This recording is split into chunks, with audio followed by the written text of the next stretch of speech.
Most of our people, like the European says, don't read, and so most of the time they're talking from their limited information. And I don't defend it, but I kind of understand it. It's almost like arguing with a grade schooler that 2 and 2 does not equal 8.5. But they'll argue with passion, but most of the time they're not scholars. And so when you present them with scholarship, basic scholarship, even third grade stuff sometimes, you get an argument. Pretty much. Now hold up, we got 2 young brothers right here. How old are you? 10. 10? How old are you? 11. All right, let me ask you a question, right? Point to something in this room that's black. What's that? TV. Okay, TV is black. For the record, how they say in court, for the record, the TV is black, right? What color is that chair right there? Black. What color is your skin? Brown. You see how a 10-year-old says that? You see how simple that was, people? No, it's not simple. No, I'm saying though, for them. No, like, it's simple for them. For them. But it's not simple for people who have mental blocks, who don't know they have mental blocks. You know how like Harriet Tubman said one of the most difficult things to do is to free a slave that don't know they're slaves. As an example. As a matter of fact, in the Dungy case, right there, you have the etymology of black. We'll use that and I'll give it back to you. But if you open up that book, Taj, it says in page 67, it talks about us being Moors in that book. Of course. You slide that book over for me? Now, let's look at it. Let's keep it simple and look at Look this. at this. America's slavery. Even that people even debated. Most of the people who debate from beliefs, not from knowledge. Exactly. But they argue passionately. These are young babes here. Basically, they're babes to us. Basic.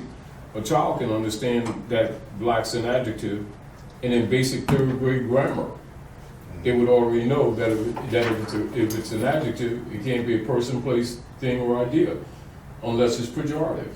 Exactly. Many Asiatics and people from other countries, when they come to the North Gate. North Gate is the cosmological name of North America, Turtle Island, etc. That's the cosmological name. And it's also used by scholars and also people who belong to secret societies. That's how they talk above a lot of our people's heads about their land and their state, knowing that they won't know what they're talking about. And so you can if you're insincere, can pretty much talk about our people and their estate in front of their face, and they don't even know you're talking about their estate. They don't even know you're talking about them. You know what I mean? Because they've adopted the John D. Rockefeller, Frederick T. Gates psychology system of connotative linguistics, which they sometimes call ebonics, which means make things mean whatever you want to make it mean, and the hell with reality. Of course, it doesn't work in the real world. And we don't have to argue. It is true that our people really cannot compete with the rest of you. So people come from around other countries too. And our children, for the most part, and adults can't even compete with them, but we're arrogant. It's sort of like, if you pay attention to a lot of our people's attitudes about ourselves, we got this self-righteousness about us because of our relationship to Egypt, the pyramids, the Yucatan, the pyramids here, the Hotep and everything. And in reality, they don't live none of that culture. And these people were not black. There's not any of them that ever called themselves black, then or now. And the only ones that do are the ones here on the European colonial operations. And it's not every one of them, but we're talking, my major statement is not against our people, it's being honest. But the scholar has no excuse because the scholar knows the rule of etymology. See, this is the difference. It's sort of like so they don't want all right. to go away and talk. Now, when Sabir talked to me, let me know he came into town. He's going to pick me up. I was, working on the house. I'm also a house doctor, right? So I've changed all the drain systems. And I'm doing the plumbing, doing electric, doing some framework, doing tiles. I'm doing what I did some concrete, some block. I'm fixing. Now, as a contractor, or as someone who understands architecture and construction, somebody can't BS me. Exactly. If he's a contractor, I already know there's certain fundamentals that he knows or she knows to qualify them to do what they're doing. Likewise, and keep this in mind, Yep. I know where he going at. anyone who claims to be a scholar, Yep. anyone who claims to be a scholar knows etymon, has an etymon degree, and knows basic etymology. Do you know why? I will answer it. Because basic etymon degree is given to children in 3rd grade. Say that again for the people time. Basic etymon degree is given to children in the 3rd grade where they're properly educated. Now, where somebody is property, that basic tool is usually not taught to them. Exactly. However, someone who's a You got it scholar, right here, right now. that's one of your tools. Now, like say for instance, how does one scholar trace another scholar? That'll be Like say for instance, if you're doing, like, just like, this is one of Sabir's books here. Tunes. This is one of Sabir's books here, Yep. right? And when you have writers or scholars, right? When you have writers or scholars, like say if I'm doing research or this scholar is doing research for something I wrote, they will look at the phrases, the words I choose, etc., and the way I structure it, and would pretty much tell them what my degrees are. Because they would recognize whether I am aware of what a thesaurus is, whether I misplace words or it's basic orthology, placement of words, etc. But keep understanding this. Basic etymology is the root. As a matter of fact, let me read what etymology is. So this is because we're going to share with our listeners, because Sabir always deals with people that deal with scholarship. So anyway, so I'll share with them, and this is in the Dungeon case. Now, etymology, as an example, the etymology of the word black. Etymology of the word black. Black, the word black is an adjective and is of Middle English origins. Linguistically and grammatically, Middle English places the word black between the years 1100 and 1500, period. Now, a basic scholar knows that if you write something and start talking about the ancient black men, they already know you're lying because the word doesn't go past 1100. Exactly. This doesn't, a child can figure that out. See, so immediately anyone who tries to justify that and talk about ancient black Africa, and the word in language doesn't even go past 1100. You don't have, and then these people in the name of scholarship want to argue with scholarship. See, the very argument that we're talking about is the reason why I did a snippet on this. And after you read it, you'll recognize it yourself. In other words, this is only 3 pages. However, it is presented to kill that argument. Now, this Dungy case, this was 5 years before Abraham Lincoln was president, when he was a lawyer. And the argument of the slander case was Black Bill knew that if he let them get away with calling him black nigger and stuff, that they would have made him non-descendable, and they could use it against him, steal his estate, and nullify his marriage, which is what they often did. So he sued and won.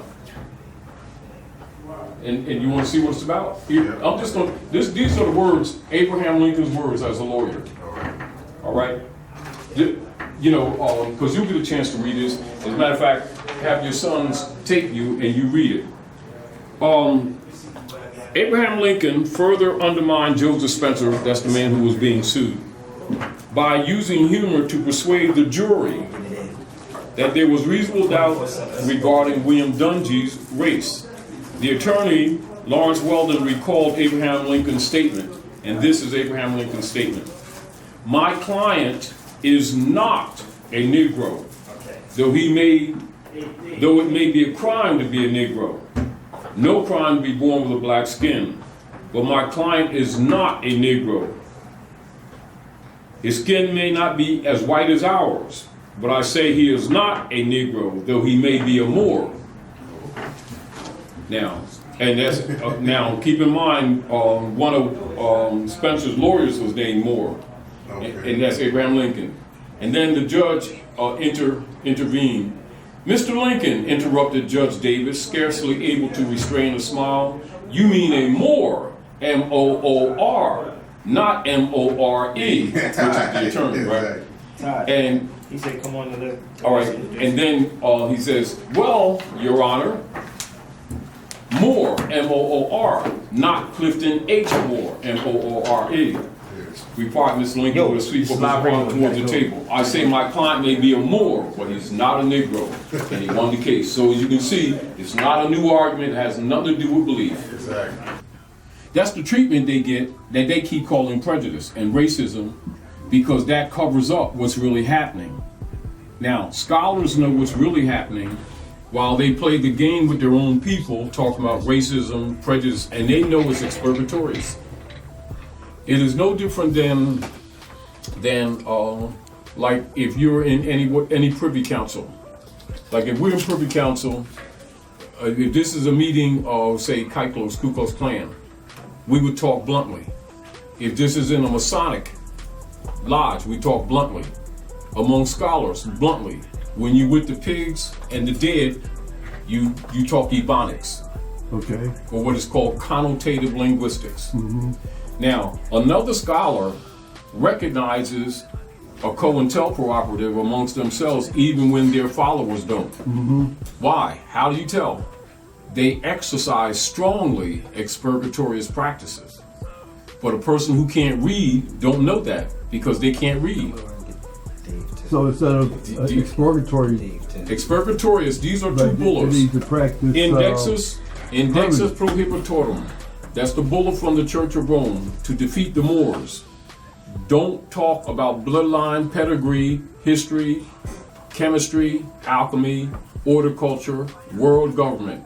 Talk about crayons, talk about booze, Sports. getting high, and sports. Go outside of that, you lose your benefits. Now, that's expurgatorious. That's not an opinion, that's a known fact. Now, the deal, that's cut and dry, straight to the point. People will know it and will talk around it saying, well, they racist and they don't like black people, they know stuff. They'll say statements like that when it's symptomatic, but a statement like that is dead. It cures nothing, solves nothing, restores nothing. A true doctor will say what it is. Mm-hmm. COINTELPRO operative will suppress it. So I guess in reality, then we're true doctors because we tell it like it is. You go to heal right. people's minds. Now, when you get out, then they get out in the world, it's according to whether you're compromised or not, you change your language accordingly. Yeah. And so when someone comes out into amongst the pigs and the dead and talk honestly, they're targeted. Mm-hmm. This is sort of like, let's put it this way. For those who may kind of know the honor side of Malik, Malcolm, Right. how he was developing. He became what you call exposed to Privy Council. It did not come from the source that he was a part of, although they were Privy Council. So he became a threat because they couldn't buy him off and they knew he was going to change his language and his status. Mm-hmm. And he was going to tell. He told me. But do you understand what I'm saying to you? Yeah. But it's more than what people think they see and more than what they're exposing in the books. You know, it is, let me give you a straight line fact of one of the things that was said to him to show you, give you an example of what I'm talking about. Illik happened to be talking to a French Muslim, European, blue-eyed European. And he was loosely, as commonly being used amongst the dead, talking black and white. And the French Muslim said, don't come here with that black and white stuff. So That's slave language. To you all, Maghrib is Wednesday Salat. Maghrib is Morocco, the most extreme west. You left home, brother. That's one of the most preserved Masonic secrets, because North America is Morocco. All scholars North know that. America or North Africa? Northwest Africa. It is Morocco, the heartland of the Moroccan Empire that was divided amongst the Christian nations. Berlin Conference, 1885. Now, scholars know that. Now, why is it that so-called black scholars stay away from that information? Because world scholars know it, because they won't get funded. Mm-hmm. Now, from a scholarly position, another scholar. Is that why Gates be talking all that nonsense? Yes. You know, Like, and not being personal with any of them. You know, this is why, like, some real scholars have issue with, because they know he knows better that these people ain't black. Yeah. And he keeps interjecting that, but they don't know that he's compromised, just like a lot of them are. Do you understand? Now, one of the things that 2 minutes. 2 minutes. well, but so expurgatorius is part of the control system for controlling defeated Moors, who are called Negro, Black, and Colored. Those are brands. That's how you can tell their property from the civilized. That's why they refer to as civil iter mortuus. That means the dead. They're absent of all civil rights. And as a matter of fact, this is the actual term that's applied to such persons. Mm-hmm. Civil iter mortuus.